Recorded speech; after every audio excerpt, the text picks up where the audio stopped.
Salut à toutes et tous, c'est Jaf. Aujourd'hui dans Bip Bip Blabla, nous allons parler des stock plugins qui sont dans Cubase. Donc nous allons voir dans Cubase 10.5 les plugins que j'affectionne particulièrement et que j'utilise tout le temps. En attendant ce visionnage qui va être bien entendu très passionnant, je vous invite à vous abonner à ma chaîne YouTube et de cliquer sur la petite cloche par-ci par-là pour pouvoir être tenu informé des vidéos qui vont arriver parce que je vais vous annoncer une surprise en fin de vidéo. Voilà, on se retrouve après le jingle pour parler donc des plugins, des stock plugins qui sont inclus dans Cubase 10.5. A tout de suite, Cognac G.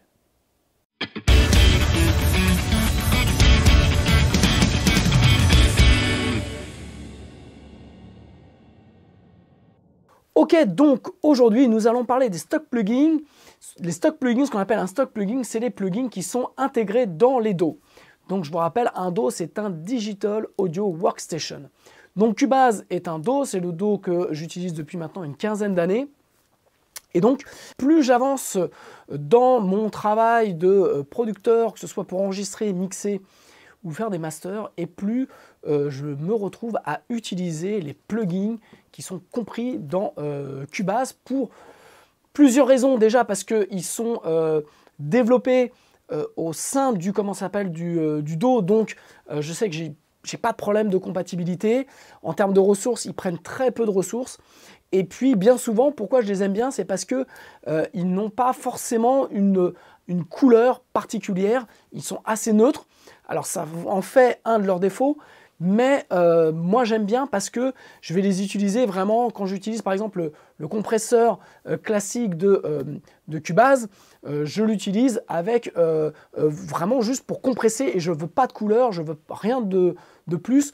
Donc, j'aime beaucoup utiliser les plugins de Cubase et donc je vais vous montrer ceux que j'utilise le plus et pourquoi je les utilise, dans quel contexte j'utilise certains plugins. Donc, je ne vais pas vous passer en revue tous les stock plugins inclus dans Cubase, mais je vais donc vous montrer ceux que j'aime le plus et que j'utilise le plus aujourd'hui dans tous mes mix. Alors, ok, alors, j'ai pris pour exemple un titre sur lequel je suis en train de travailler, c'est un de mes titres, c'est un de mes prochains titres qui va sortir, j'espère, très rapidement. Il ne me reste plus qu'une guitare solo à faire et après, donc, à mixer. Donc, j'ai encore un tout petit peu de boulot, mais le titre approche vraiment. Donc, je ne vais pas vous le faire écouter dans sa globalité parce que je voudrais vous garder la surprise, puisqu'il y aurait beaucoup de surprises dans ce titre-là, je trouve. Et donc, je vais vous faire écouter des morceaux d'instruments. Alors, on va commencer par la basse et donc je vais donc me mettre sur un refrain et donc nous allons écouter la basse. Donc je vous fais écouter la basse telle que je l'ai enregistrée. Donc c'est juste une DI, j'ai juste pris une DI de mémoire. Donc c'est mon pote Ju qui a enregistré la basse. Vous allez voir, elle est mortelle. Et je vous raconterai dans un autre Baby Blabla l'histoire de ce titre-là, parce qu'il a vraiment une histoire qui est assez drôle, puisqu'en fait, je l'ai commencé il y a 10 ans. Voilà, donc on en parlera, c'est un autre sujet. Donc, la basse, Ju m'a fait une ligne de basse, et je vous fais écouter donc la basse telle que je l'ai prise. Donc, c'est une DI. Je me souviens plus trop ce que j'ai utilisé comme matériel, mais c'était simple. Je crois que je l'ai passé, c'est pas que je crois, je l'ai passé dans ma DI Rupet-Nive, donc qui est transparente et sur laquelle il n'y a pas de réglage, et je l'ai rentré directement dans, je crois, ma Focusrite. Et voilà donc ce que ça donne.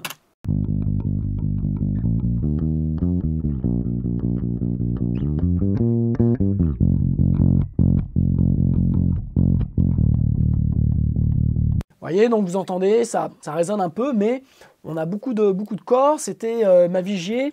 Ju a utilisé ma Vigier.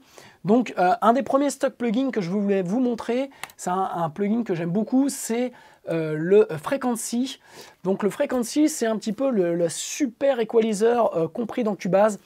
C'est un plugin que j'aime beaucoup parce que c'est un vrai couteau suisse et je vais vous montrer pourquoi. Donc déjà, je vais vous faire écouter, j'ai fait une petite EQ sur cette basse et donc je vais vous montrer avant et avec l'EQ.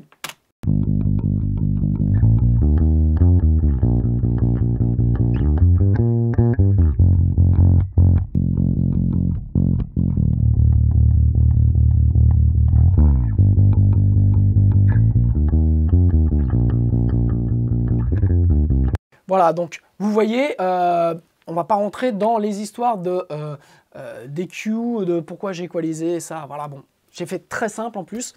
L'intérêt du plugin, c'est que donc vous avez 8 bandes que vous pouvez donc régler.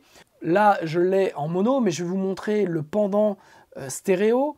Hop, voilà. Donc là, j'ai ouvert sur une piste stéréo. Pourquoi il est intéressant? Parce que donc sur chaque bande, vous avez la possibilité de régler soit d'être en stéréo, soit d'être en MS, donc en mid-side. Donc là, c'est pour vraiment régler le mid et le side, donc les côtés. Donc ça, c'est génial. Donc vous pouvez choisir, par exemple, une bande avec du mid-side, une bande en stéréo.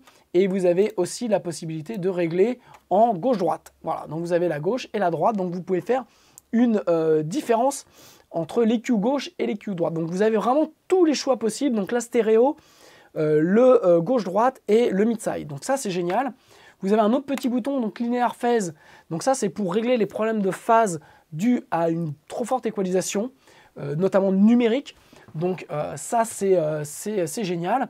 Et donc, vous avez aussi la possibilité d'écouter les bandes, donc vraiment pour aller chercher ce qu'il vous faut. Et donc, chaque bande a en plus le choix, par exemple, d'avoir un low shelf, un peak, un high shelf ou un notch. Donc le low shelf, je vous rappelle ce que c'est une bande qui fait un plateau. Si je passe en pic, ça fait donc une bosse qu'on va régler avec un Q plus ou moins large. Voilà. Et le notch, donc le high shelf, c'est dans l'autre sens, hein, c'est le plateau mais vers le haut. Et vous avez le notch qui est ce qui permet d'avoir un Q très serré. Vous voyez, et là c'est pour faire vraiment du chirurgical et aller notamment retirer des fréquences qui font x, mais vraiment de façon très chirurgicale. Donc c'est pas pour rajouter ou quoi une couleur, pardon, c'est pour vraiment aller nettoyer.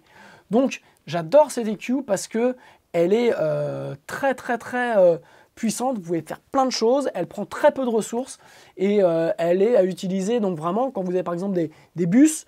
Moi j'utilise assez sur des bus, donc des bus batterie ou même parfois sur des bus master, puisque vous pouvez vraiment aller régler des choses. Je l'utilise aussi en mastering, puisqu'elle me permet notamment sur les mid-side d'aller vraiment travailler des choses intéressantes avec 8 bandes. Donc ça, c'est une superbe EQ. On va revenir à notre EQ de basse. Et donc, l'autre exemple de plugin que j'aime beaucoup, que j'utilise dans Cubase, c'est le Vintage EQ, Vintage Compressor, pardon, qui est un compresseur très musical, avec beaucoup de grains, je trouve. C'est pas un compresseur que j'utilise énormément, mais notamment sur la basse et sur les caisses claires, je trouve qu'il fait vraiment un super boulot. Il donne vraiment une couleur incroyable. Donc en fait, le principe, c'est que vous n'avez pas de threshold, donc de seuil. Vous gérez ça vraiment à l'ancienne. C'est le niveau d'entrée qui va gérer le déclenchement de la compression. Et donc, vous allez régler le niveau de sortie en moins pour avoir quelque chose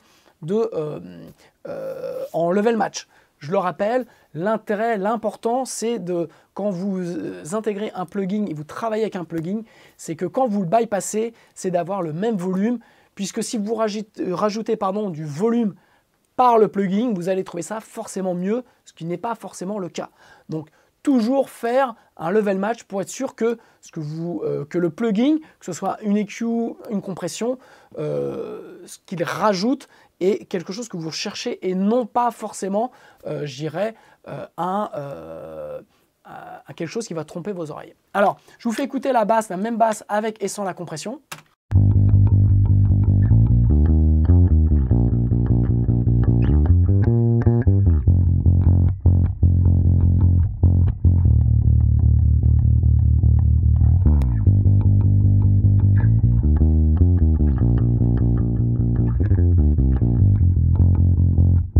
Vous avez vu, ça rajoute vraiment vachement de corps à la basse. C'est-à-dire que l'EQ a déjà vraiment défini, rajouté, retiré des fréquences qui résonnaient un peu. Et là, vraiment, ça tient la basse. J'ai pratiquement 8 dB de réduction, donc c'est vraiment une belle compression. Et elle est assez transparente. Donc je suis sur un ratio de 20 pour 1, donc vraiment je compresse très fort. Donc l'intérêt aussi de ce compresseur, c'est qu'il a un ratio donc, de 2 pour 1, enfin il a un ratio de 2 pour 1. Enfin, l'intérêt aussi du compresseur, c'est que vous pouvez donc régler un ratio de 2 pour 1, de 4 pour 1, de 8 pour 1 et de 20 pour 1. Donc un truc qui est assez proche du 1176, du fameux 1176. Maintenant, vous n'avez pas le bouton All, donc, qui est quelque chose de très particulier sur le 1176. Vous avez donc une attaque là que j'ai réglée à 15 millisecondes, donc qui peut descendre à 0,1 milliseconde, donc qui est un peu plus, qui n'est pas aussi rapide qu'un 1176. Pour le coup, je crois que le 1176 est de 0,02 ou 5 secondes, donc vraiment est très très rapide. Donc on n'a pas la même rapidité dans l'attaque. Donc je vous rappelle que plus vous retardez l'attaque, plus vous libérez la transitoire qui va déclencher le compresseur. Donc en fait, plus vous avez un seuil d'attaque qui est court, plus dès l'instant où la transitoire va entrer, plus ça va attaquer le compresseur rapidement. Voilà. Donc vous avez le bouton punch qui permet de retarder un tout petit peu l'attaque, ce qui peut, en fonction de vous donner un paramètre supplémentaire pour gérer l'attaque. Voilà. Donc je vais assez vite, hein. L'idée c'est pour vous faire découvrir ces plugins que j'aime beaucoup. La release est super bien, mais ce que j'aime bien moi c'est l'auto-release, ce qui vous permet de ne pas trop vous poser de questions, vous l'enclenchez et je trouve qu'elle fait plutôt très bien le job dans sa globalité. Donc je vous remontre un petit peu comment s'appelle la ligne de basse avec et sans les plugins.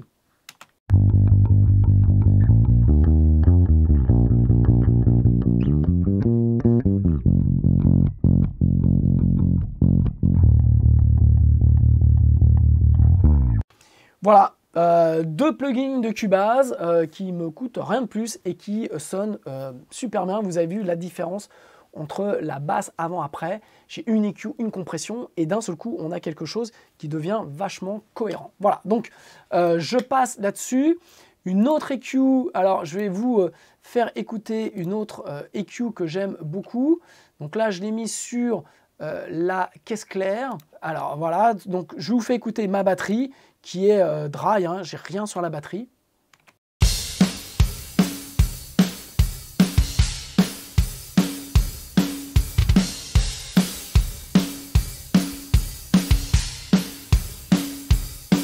Voilà, donc ça c'est ma batterie. Je vais vous faire écouter, j'ai pris un exemple sur la caisse claire. C'est une EQ que j'aime beaucoup, qui est toute bête. Et c'est la Jack 10. En gros, c'est un peu comme une API 550B, si je ne dis pas de bêtises, avec, ou 560, j'ai un trou de mémoire. Donc vraiment avec des slides qui vous permettent de pouvoir avoir beaucoup de latitude.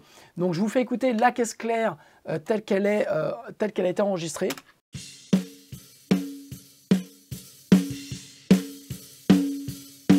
Et avec une EQ que j'ai rajoutée.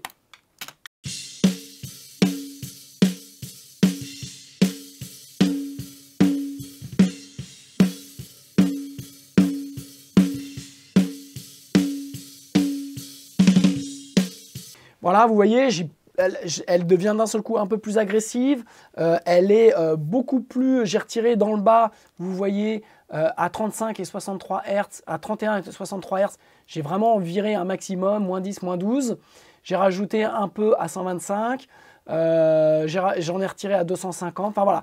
Donc c'est une EQ qui est super instinctive, c'est ça que j'aime beaucoup, et elle vous permet vraiment de faire beaucoup de choses. Ce qui est intéressant, c'est que vous avez différents modes dans l'EQ, et je vous montre là ce qui est intéressant, c'est ça. Voilà, vous avez donc sur les modes, vous avez un True Response.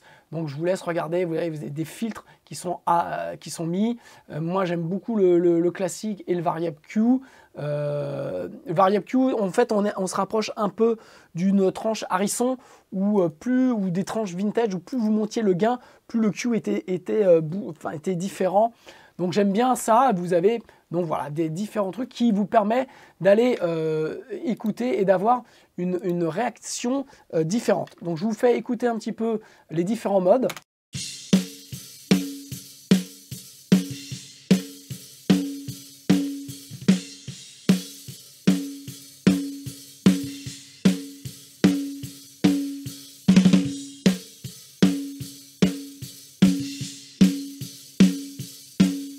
Voilà, donc en fait, vous pouvez équaliser et après, vous allez changer de mode et vous n'avez pas du tout la même réponse. Donc dans un mix, c'est super bien parce que vous pouvez travailler votre EQ comme ça et après sélectionner le bon mode qui va faire que ça va vraiment bien s'intégrer dans le mix. Donc ça, c'est une EQ que j'utilise beaucoup. Et je vais vous montrer aussi l'autre utilisation que j'ai, qui est l'utilisation numéro 1 que j'ai dans mes mix avec la Jack 10. Alors, l'autre utilisation que j'ai de cette EQ, c'est sur les voix. Je l'ai quasiment sur toutes les voix quand je mixe. C'est quelque chose que j'aime beaucoup. Donc, je vais vous montrer un exemple. Donc, j'ai sélectionné un petit bout de voix.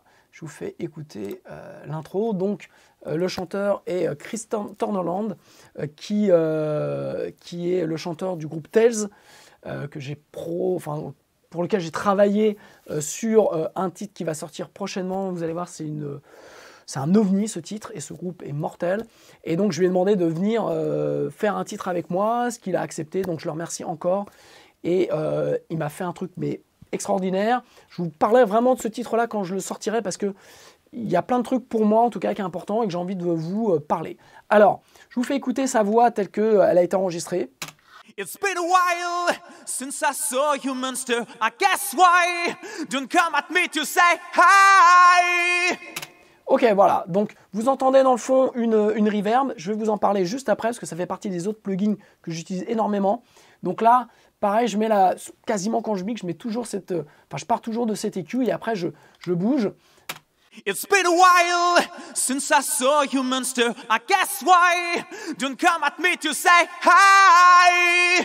Donc même principe, en fonction du besoin, je vais changer le mode. It's been a while since I saw you, monster. I guess why don't come at me to say hi. Je n'ai pas le même rendu, donc ça vraiment je le mets dans le mix, je choisis pas là, c'est dans l'ensemble vraiment que je choisis ce que je veux écouter. Donc vous voyez, voix Lucie 2, donc j'ai mixé et sorti il n'y a pas longtemps l'album du groupe Lucy's. Et donc voilà, ça c'est quelque chose que j'ai utilisé sur toutes les voix de Lucie sur l'album. C'est un petit plugin qui prend pas de ressources, qui est super pratique, qui nettoie très bien, qui met en avant ce qu'il faut. Il n'y a pas de problème de phase. Donc vraiment, par rapport à moi, la manière dont j'enregistre les voix, c'est le petit plugin qui vient juste rajouter ce qu'il faut et j'ai pas besoin de rajouter grand chose derrière. L'autre plugin que je rajoute sur les voix quasiment tout le temps, alors en fonction vraiment du passage, en fonction de l'harmonie, en fonction de l'ambiance, c'est un autre plugin, c'est le tube compresseur que j'utilise pour les voix. J'adore ce plugin, il prend pareil pas beaucoup de ressources voilà, je vais vous faire écouter avec et sans. It's been a while since I saw you, monster. I guess why don't come at me to say hi. Do you? It's been a while since I saw you, monster. I guess why don't come at me to say hi. Alors ce que j'aime avec ce plugin, voilà, c'est que vous pouvez rajouter du caractère, vous pouvez rajouter du drive, vous gérez votre attaque, vous avez une release qui est en auto. Alors pour le coup là, sur celui-ci, je suis moins fan de l'auto-release sur ce tube compresseur. Je préfère le régler, donc là pour les voix, vraiment je vais jouer comme ça, vraiment au-dessus de 800. Et je vais vraiment avoir la tenue qu'il me faut dans le mix. Et pareil, je vais jouer avec le bouton du mix. Et vous voyez que je démarre à 82. Donc je vais varier en fonction de la manière dont le chanteur chante. Je vais varier entre 80 et 90. Voilà ce qui va me permettre de tenir plus ou moins et de rajouter quelque chose. J'aime bien parce qu'il ne colore pas trop, mais il ramène une jolie saturation, un petit peu de tube. Et j'en ai essayé plein, j'en ai plein d'éditeurs différents. Et à chaque fois, c'est celui-ci qui fonctionne, en tout cas moi avec la manière dont je travaille et dont je fais mes voix, c'est celui qui me plaît le plus. Et vous avez un sidechain qui, moi, j'utilise pour pouvoir, en fait, notamment aller choisir une fréquence et avec le Q-Factor de mettre le focus sur cette fréquence. Donc, je vous fais écouter avec et sans. Donc, on va commencer sans. It's been a while since I saw you, monster. I guess why don't come at me to say hi. It's been a while since I saw you. Vous voyez, tac, le signal devient vachement plus précis. Ces petites sibilances, elles dégagent. Et donc, c'est quelque chose sur lequel vraiment que j'utilise beaucoup parce qu'il me permet d'utiliser pas ou très peu de DSR et tenir la voix.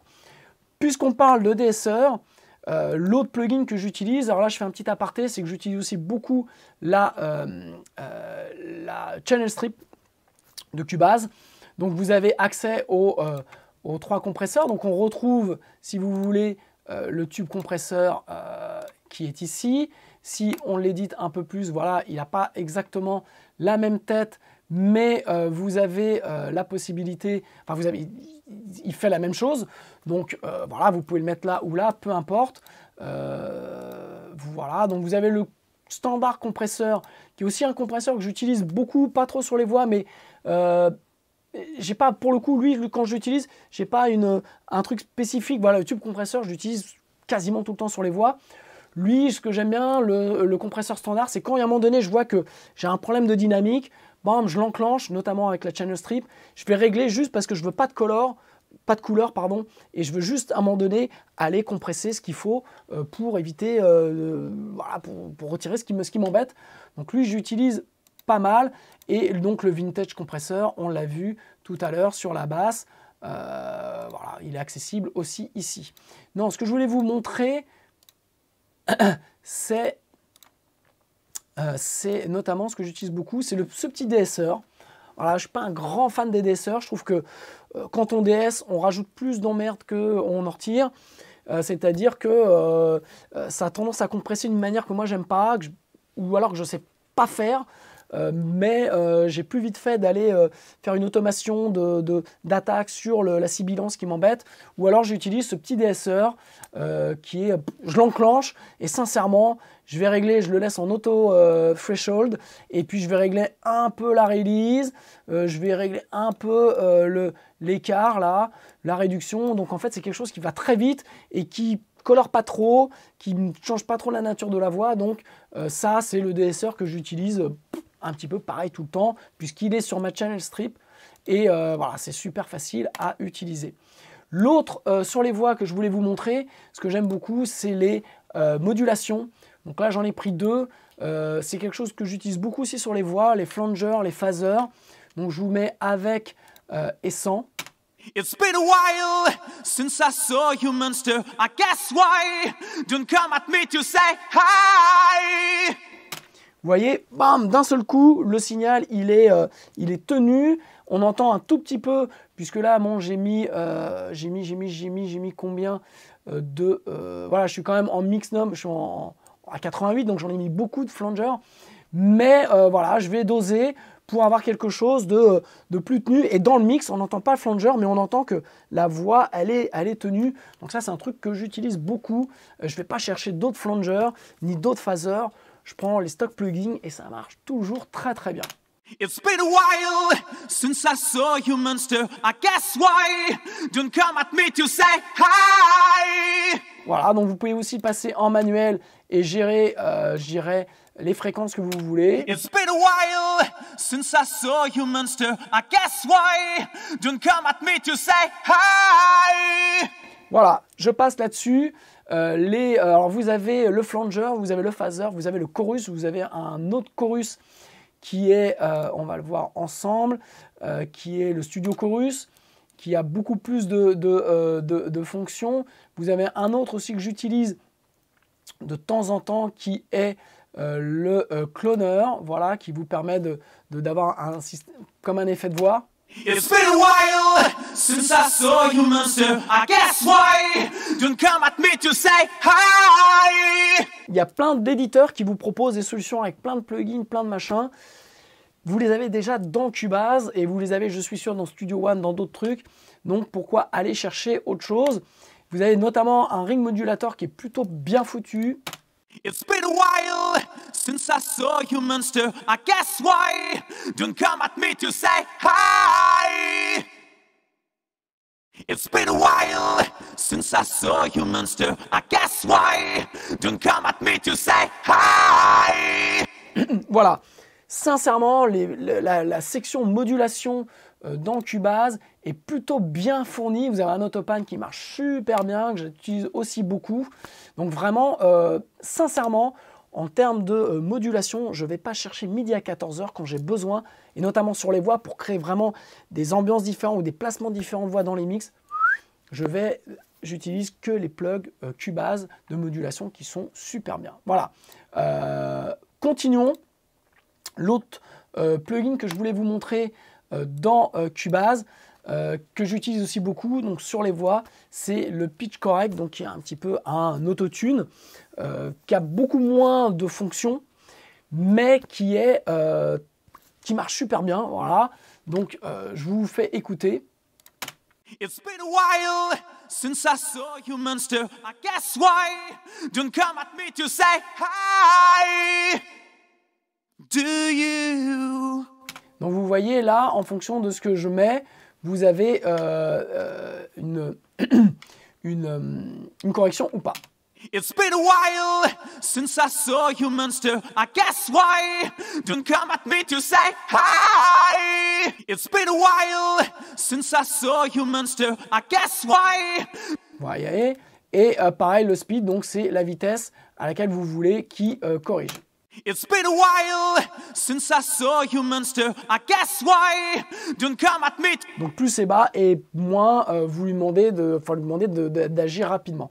Ce qui est très intéressant sur ce Pitch Correct, c'est que donc comme dans Autotune, vous pouvez choisir un petit peu comment vous allez corriger tout ça.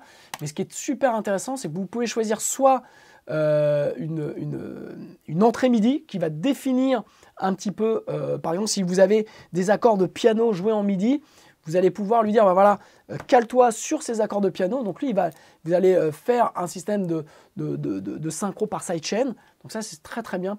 Et l'autre truc que j'aime beaucoup, c'est la fonction chord track. Donc je vous invite, j'ai fait un tuto déjà sur Bibiblabla sur le chord track. Pour ceux qui ne savent pas, je ne vais pas le réexpliquer là. Je vais le réexpliquer, mais en 2 minutes. Chord track, vous définissez en gros les accords, les changements d'accords qu'il y a dans tout votre morceau. Donc c'est un petit peu fastidieux au début à écrire, parce que vous créez une piste avec des accords. Donc par exemple, je crois que normalement, si j'ai bien fait mon boulot, je ne sais plus si je l'ai fait, et voilà, elle est là, la chord track, piste d'accord. Donc vous voyez, je vais vous la grossir. Vous voyez, donc j'ai écrit tous mes changements d'accords du morceau, voilà. Et donc par exemple, si je fais, je me remets sur mon pitch correct, je vais lui demander de soit caler la voix sur les accords. It's been a while since I saw you, monster. I guess why don't come at me to say hi. Do you? Ok, ou sur la gamme. It's been a while since I saw you, monster. I guess why don't come at me to say hi. Do you? Voilà, donc vous pouvez vraiment faire des effets, vous pouvez vraiment rentrer avec ce pitch correct, et si vous écrivez vos chord tracks, vous pouvez faire beaucoup de choses. Voilà, je passe sur mes plugins préférés, et les derniers, parce que je ne peux pas vraiment tout passer en revue, c'est ce que vous entendez donc sur la voix. C'est un plugin que j'utilise beaucoup, c'est la petite reverb Room SE. Donc ça, j'utilise quand j'enregistre pour que le chanteur il ait un retour et une voix un petit peu reverb pour que ce soit un peu plus facile. Donc vous voyez, ça c'est le preset que j'utilise. Pour info, dans la formation enregistrer son groupe avec 4 micros et un laptop, je vous mets les presets. Donc vous avez ce preset-là, mais vous pouvez le copier directement en faisant une copie d'écran. Voilà, c'est quelque chose que j'utilise. Ce que j'aime beaucoup aussi dans les nouveaux plugins, c'est le multi-tap delay. Donc je vais vous le faire écouter. It's been a while since I saw you, monster. I guess why don't come at me to say hi. Donc vous pouvez régler. Alors ce que j'aime le plus, je vais commencer par le Docker, c'est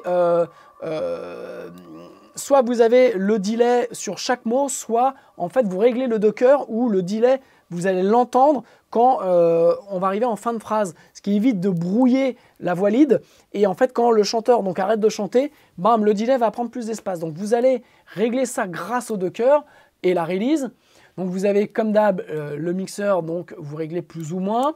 Vous avez la spatialité, donc plus ou moins large.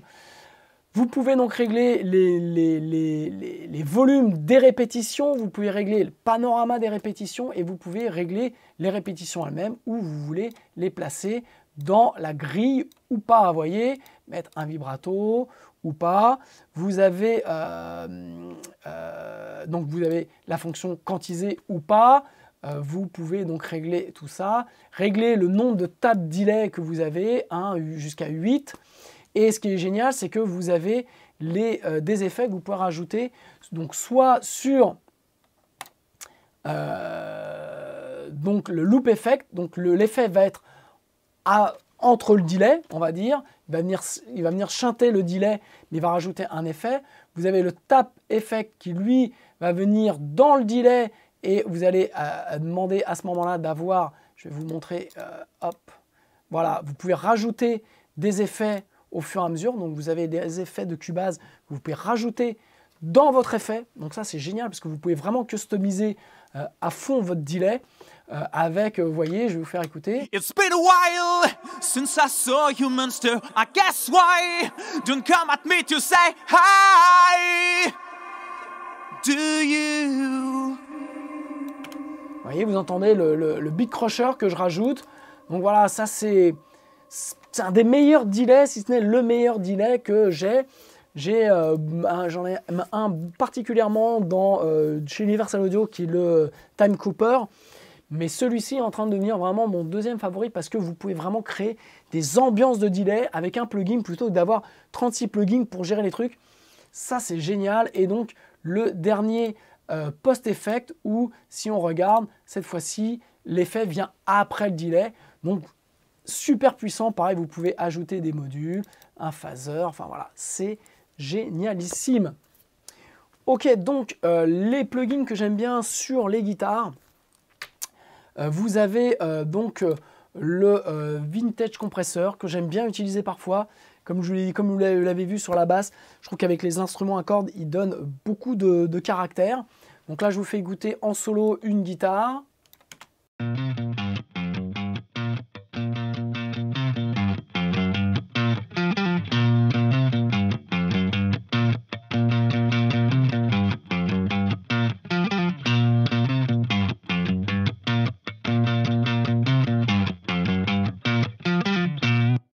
Vous voyez, ça réagit bien, l'auto-release fonctionne très bien. J'ai très peu de réduction parce que c'est une guitare, que c'est déjà un signal qui est déjà tenu. Mais je vais aller chercher de la couleur, je vais aller chercher vraiment pareil de la place dans le mix pour pouvoir vraiment la rendre audible et éviter qu'elle se balade. Vous voyez, quand il n'est pas là, la guitare est un peu plus, se balade un petit peu plus. Donc,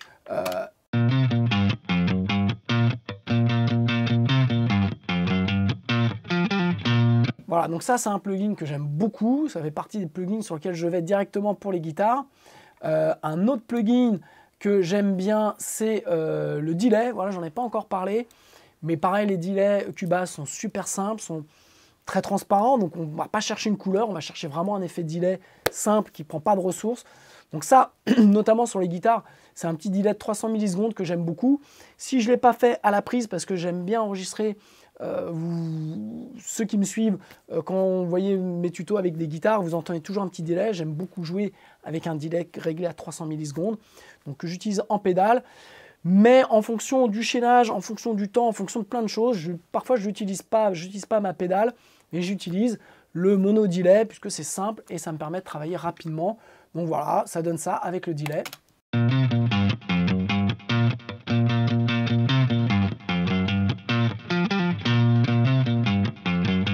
Ce que j'aime bien sur ce delay là, c'est que vous avez un filtre bas et un filtre haut, donc ça permet de régler pas mal de choses. Et puis, ce que j'aime aussi sur les guitares, c'est une de mes dernières un petit peu découvertes, c'est ce plugin, donc le Soft Clipper. Donc ça permet de faire clipper le signal. Et donc en fait, on a, je vais vous faire écouter un peu ce que ça donne.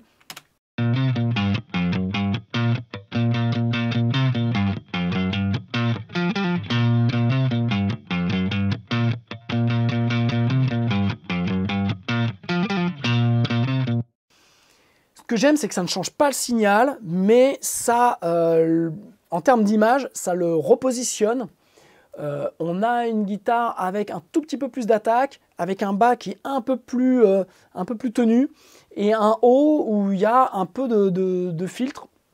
Donc le haut est moins agressif et moins nasillard. C'est toujours le problème des guitares électriques, c'est qu'on a besoin d'aller chercher de l'aigu, mais bien on peut se retrouver parfois avec des trucs qui font un peu comme ça dans le mix. Et donc ce plugin là, qui pareil prend 0 ressources, me permet de repositionner mes guitares dans le mix et de faire ressortir tout le haut mid, très important. Et donc je peux aller jouer avec les harmoniques. Donc ça c'est les secondes ou les troisièmes harmoniques. Et donc le balayage entre les deux me permet d'avoir plus de comme ça, d'harmoniques qui font ou moins, et d'avoir notamment les secondes où j'ai plus de haut média, enfin aux alentours de entre 1 kg et 3 kg. Voilà, donc ça j'aime bien à l'oreille. Je vous fais écouter avec et sans.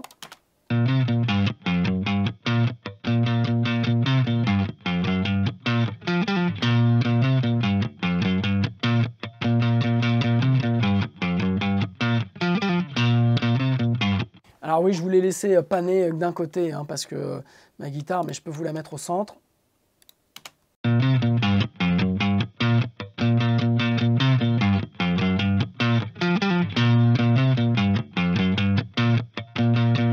Enfin, vous avez compris le principe. Voilà, donc ça, c'est les plugins que j'utilise tout le temps quand je mixe, ou parfois quand même j'enregistre, je vais utiliser ces plugins-là parce qu'ils ne prennent pas de ressources. Ils ont une couleur qui est vraiment très spécifique ou pas. Donc la couleur, je pense notamment au Vintage Compressor. À la couleur, je pense aussi au Jack EQ avec les 10 bandes qui me permettent vraiment d'aller nettoyer, vraiment d'accentuer certaines fréquences, et notamment avec les différents modes, de pouvoir vraiment trouver le mode idéal dans le mix, parce que parfois vous pouvez avoir une EQ qui sonne bien mais qui ne correspond pas en termes de phase par rapport à votre mix, et là les modes vous permettent vraiment de trouver l'EQ en phase avec votre mix. Donc ça, j'utilise tout le temps. La Roomworks SE, donc celle de base, pareil, que j'utilise et pour enregistrer et pour mixer. Ou alors quand j'ai besoin à un moment donné sur une guitare qui arrive comme ça à un moment d'un effet particulier, je prends la Room SE, je mets beaucoup d'effets, et donc vous pouvez avoir vraiment quelque chose avec le pré-delay, de pouvoir régler vraiment des choses très intéressantes.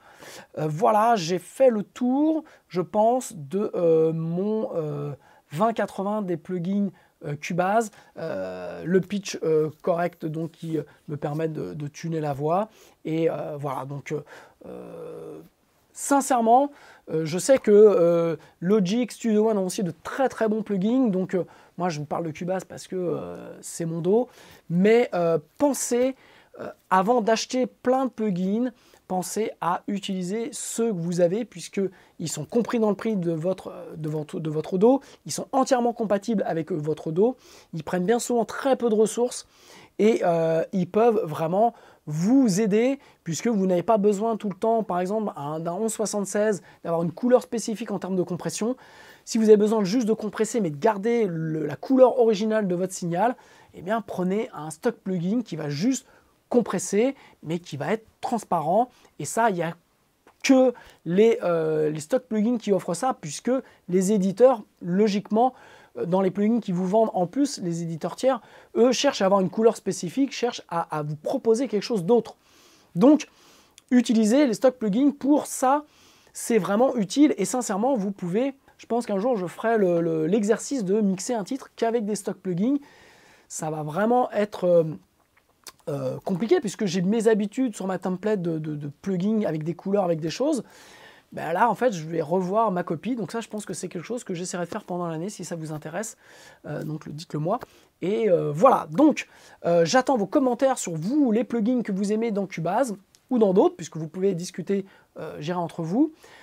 Je voulais aussi vous dire, je tenais à vous remercier à tous ceux qui sont inscrits à ma newsletter. Donc, vous pouvez aller sur le site libérezvotremusique.fr pour vous inscrire à ma newsletter. Vous avez des e-books à télécharger gratuitement. Et donc je démarre vraiment une newsletter par semaine, donc je vais me tenir à vous faire une newsletter toutes les semaines et avec des idées, tiens allez voir tel éditeur de plugins fait des promos en ce moment, c'est le moment d'en profiter. Enfin voilà, je vais voir un petit peu ce qui me passe par la tête. Et puis vous aussi, comme je l'ai dit dans ma première newsletter de cette année, vous bottez le cul pour vous mettiez au boulot et vous puissiez faire un maximum de musique, puisque moi ça va aussi me stimuler et m'obliger à faire beaucoup de musique. Je vais lancer un autre Bibi Blabla dans la semaine, donc il y aura 2 rendez-vous maintenant avec Bibi Blabla, un Bibi Blabla du dimanche, donc je vais essayer de voir comment dans l'organisation de mon emploi du temps je peux l'amener, mais ça va être un Bibi Blabla qui va être très très court, de moins de 5 minutes, voilà, je vais me forcer à faire 5 minutes, et ça va être sur un sujet, tiens, j'ai découvert un nouveau plugin gratuit, allez le voir, voilà, ça donne ça, je vous montre 2 exemples, et puis démerdez-vous, allez le télécharger, regardez si ça vous plaît, ou un coup de gueule, ou une idée, ou enfin voilà, donc ça va être quelque chose de très très court, et pas forcément ultra documenté, mais pour vous mettre un focus sur quelque chose, ou vous dire, ben voilà, on est dimanche, et lundi, on attaque de la musique. Et voilà, on va faire plein de choses comme ça. Donc, voilà. Et dernier point, donc là, je suis en train de regarder au studio comment je vais pouvoir faire, mais je voudrais faire des YouTube live qu'on puisse discuter ensemble. Donc, l'idée, ça serait de faire ça le mardi, en fin d'après-midi. On se donne un rendez-vous, je pense, sur les coups de 18 h le mardi, pour pouvoir vous m'envoyer vos questions et puis j'y réponds et puis je vous montre du matos et puis on parle et on fait un peu plus connaissance et puis j'essaie de répondre à l'ensemble de vos questions sur des problèmes X lambda ou peu importe. Voilà. Donc j'essaie de mettre en place ça, je vous en reparle pour mardi donc de la semaine prochaine. Donc on sera le mardi 20 et des bananes. Et ça, je vous tiens au courant. Je pense que je vous l'annoncerai. Ou alors, au pire, je démarrerai la session et je serai tout seul. Mais c'est pas grave. Il y aura peut-être 1 ou 2 potes qui viendront, qui seront 2, pour que je me sente moins seul. Donc voilà, si vous avez, dites-moi dans les commentaires si vous êtes allé au bout de cette vidéo qui est un peu longue sur les plugins Cubase. Dites-moi dans les commentaires si vous voulez, si le mardi soir pour vous est une bonne idée de faire un Bibi Blabla live sur des questions-réponses. Et puis voilà, donc comme je vous l'ai dit, l'année 2001 va être bien remplie.